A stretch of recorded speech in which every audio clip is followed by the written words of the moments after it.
Yo les gars, j'espère que vous allez bien. On se retrouve pour une nouvelle vidéo un petit peu spéciale puisque là je la filme dimanche matin et vous allez la découvrir ce soir. J'ai pris le parti de vous la filmer en one shot. Pourquoi?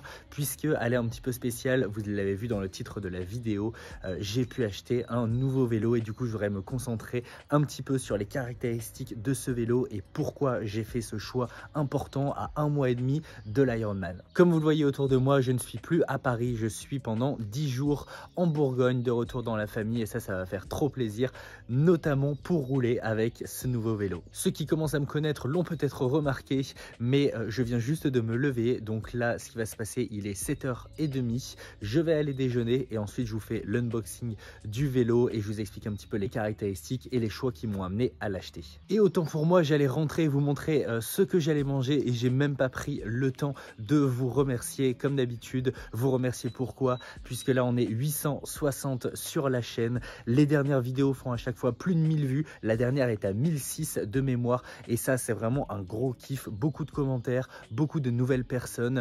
Franchement c'est trop kiffant de vous voir débarquer sur la chaîne, de me laisser un petit commentaire en me disant que bah voilà, c'est des choses que vous avez déjà vécues. C'est aussi pour ça que je fais ces vidéos, donc ça c'est trop kiffant. Et d'ailleurs je vous croise en physique de plus en plus dans la vie réelle et ça c'est aussi très kiffant. La dernière fois que je suis allé tourner à Longchamp, j'ai pu croiser François. François, si tu regardes cette vidéo, très cool d'avoir fait un petit blablabla-like avec toi. Si vous me croisez, n'hésitez pas à venir me parler. C'est toujours trop cool de pouvoir échanger avec vous. Certains préparent des Ironman, d'autres courses. C'est toujours hyper sympa de pouvoir partager les mêmes passions, de pouvoir se donner des petits conseils.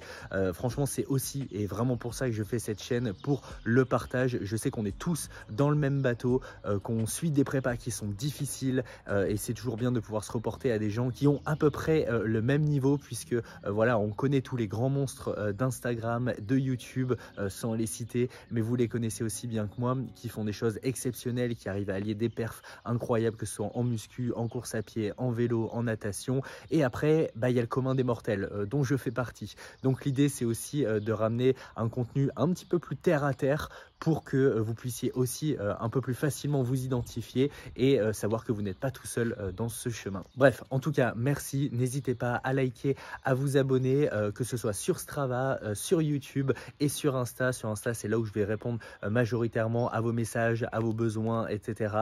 Sur Strava, vous retrouvez tout le détail de mes entraînements. On est bientôt 200 d'ailleurs sur Strava, donc ça pousse, c'est trop cool. Et voilà, bref, j'arrête de blablater et on enchaîne sur la vidéo. Bon, vous êtes de plus en plus nombreux à me demander ce que je mange. Je vais vous faire une vidéo dédiée sur le sujet, mais là j'en profite pour vous montrer le petit déjeuner. Côté petit déjeuner, du coup on retrouve du classique, 3 œufs, du pain complet, de la confiture. Le pain, il y en a encore d'autres qui arrivent. Là, vu que je filmais la vidéo, elle a totalement cramé, mais bon, au moins on a des glucides, on a des protéines, on a aussi du bon petit sucre.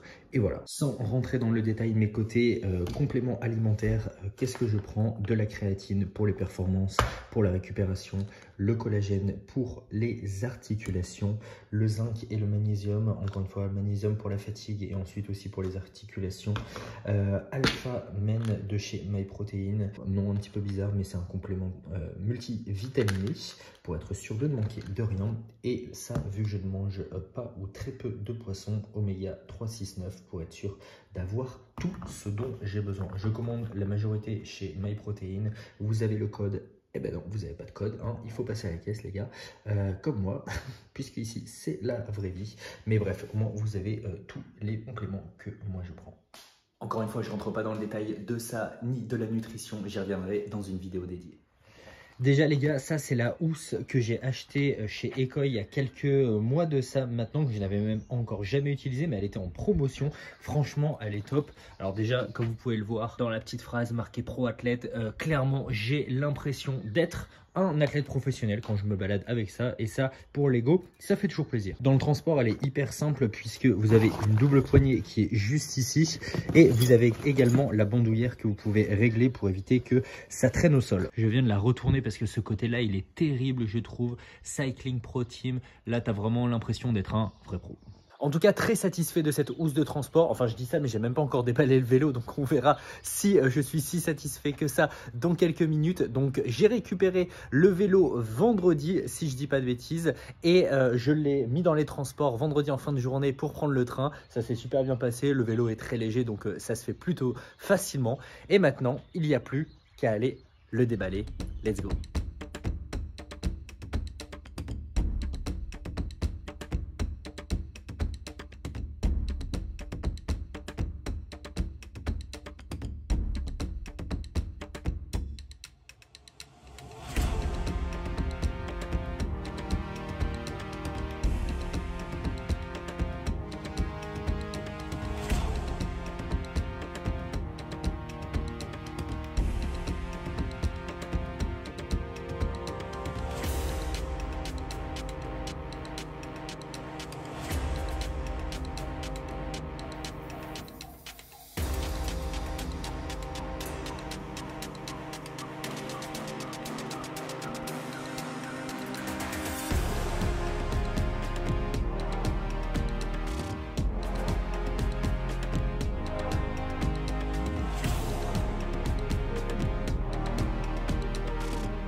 Bon les gars, je viens juste de m'arrêter, ça fait 1 heure que je roule, petite moyenne, je suis à 25, je suis vraiment en prise en main du vélo et surtout découverte des lieux en Bourgogne, c'est juste exceptionnel en vélo. Et pour preuve, je venais juste de la petite montée qui était ici, j'allais là-haut et là, mais regardez-moi ça, enfin c'est un truc de fou.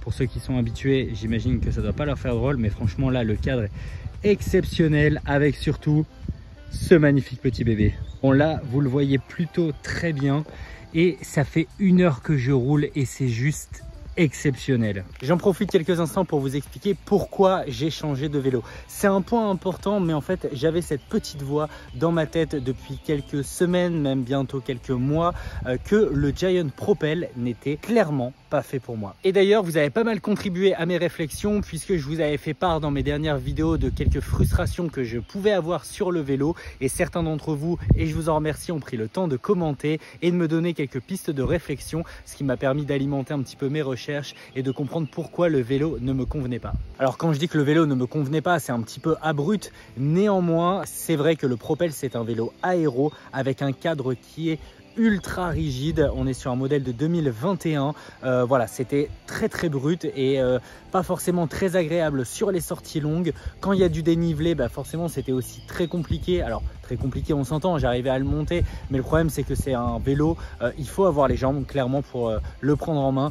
Quand on n'a pas des moyennes à plus de 35 km/h sur ces sorties, je pense que c'est un vélo qui est assez inutile et donc moi je suis plutôt monsieur tout le monde sur les sorties en vélo.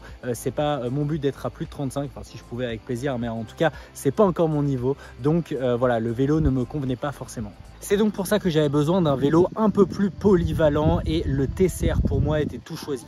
Pourquoi rester chez Giant? C'est une marque personnellement que j'apprécie beaucoup. Il y a le Giant de Notre-Dame pour lequel je suis allé me fournir plusieurs fois et l'équipe est vraiment top, donc franchement ça m'a motivé à y revenir. Et en plus de ça, Giant est quand même plutôt bien reconnu sur le marché. Je reviendrai sur les caractéristiques techniques de la monture que vous avez juste derrière moi, mais voilà, le TCR c'est un petit peu le fer de lance de chez Giant. C'est un vélo qui est hyper polyvalent. Il y a d'ailleurs la version 2024 qui vient de sortir, n'hésitez pas à aller jeter un œil. Elle diffère bien évidemment de la 2023 que j'ai juste derrière moi, notamment il n'y a plus de câble apparent, tout est interne. Bon par contre du coup sur les révisions ou autres, il faut tout enlever, donc c'est un petit peu plus compliqué et forcément un petit peu plus cher. En tout cas mes premières impressions sur le vélo après 1 heure de route, c'est juste fou comment la prise en main est simple, comment le vélo est léger, comment il est maniable, à quel point la différence de rigidité sur le cadre est impressionnante par rapport au Propel. Là j'ai l'impression que ça roule vraiment tout seul, c'est très agréable fiable pour le coup. Et peut-être un tout dernier point, le DI2. Alors ça franchement, en termes de confort, c'est impressionnant. Je reviendrai dessus après parce que là je vais pas passer 3 heures à tout vous expliquer, surtout qu'il faut quand même que je roule. Mais franchement le DI2 c'est d'un confort exceptionnel. Si vous l'avez jamais encore testé, essayez. Mais je pense qu'une fois qu'on a testé, revenir en arrière c'est un petit peu compliqué. Bref, j'arrête de blablater et je retourne rouler.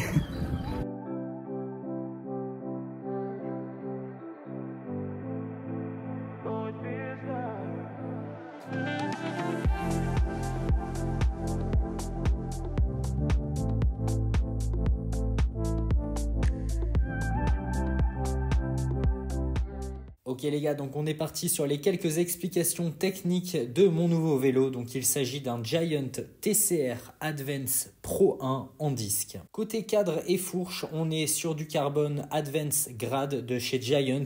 C'est un petit peu la référence en matière de légèreté et de rigidité. Ça permet du coup un transfert de puissance et une maniabilité qui est assez impressionnante. Et j'ai déjà pu le tester, je vous assure que c'est fou. Et ce qui sera parfait, notamment que ce soit pour les ascensions ou pour les descentes qui vont être assez techniques pour l'Ironman de Nice. La fourche en carbone, elle permettra également l'absorption des vibrations et je peux vous assurer que quand je compare au Propel, j'ai l'impression d'avoir des suspensions. Côté transmission, on retrouve un groupe complet Shimano Dura-Ace DI2, c'est la Rolls-Royce des transmissions électroniques. Contrairement aux transmissions mécaniques classiques qui utilisent des câbles pour actionner les dérailleurs, le DI2 il fonctionne grâce à des impulsions électriques. On dit souvent que le DI2 c'est du confort, effectivement, mais ça a également un nombre d'avantages qui sont assez importants.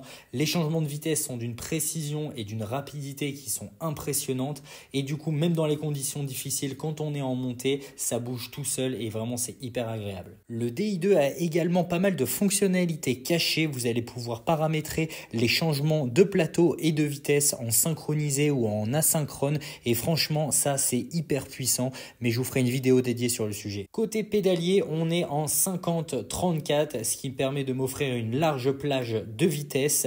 Ça permet également d'offrir un rapport suffisant pour les ascensions qui vont être difficiles et un développement qui va être assez long pour les parties qui sont roulantes. La cassette, quant à elle, de 12 vitesses, elle permet de maintenir un rythme constant et d'éviter les trous entre les vitesses. Donc franchement, en avoir 12, c'est vraiment un régal. Ce type de pédalier et de cassette couplé au DI2, franchement, j'ai pas besoin de revenir dessus, mais c'est un truc de fou. Côté roues, on est sur du SLR 01 carbone de chez Giant qui sont assez classiques maintenant sur le marché. Elles sont chaussées de pneus tubeless en 36 mm, du coup ce qui permet d'apporter un confort et une adhérence qui est plus importante. Pourquoi avoir choisi des roues en 36 mm plutôt qu'en 28? Ça permet d'avoir un meilleur confort avec des pneus plus larges qui absorbent mieux les vibrations du terrain, une meilleure adhérence avec une surface de contact elle aussi plus large qui permet d'offrir cette meilleure adhérence que ce soit sur les routes mouillées ou glissantes et aussi un meilleur aérodynamisme parce que contrairement aux idées reçues, les pneus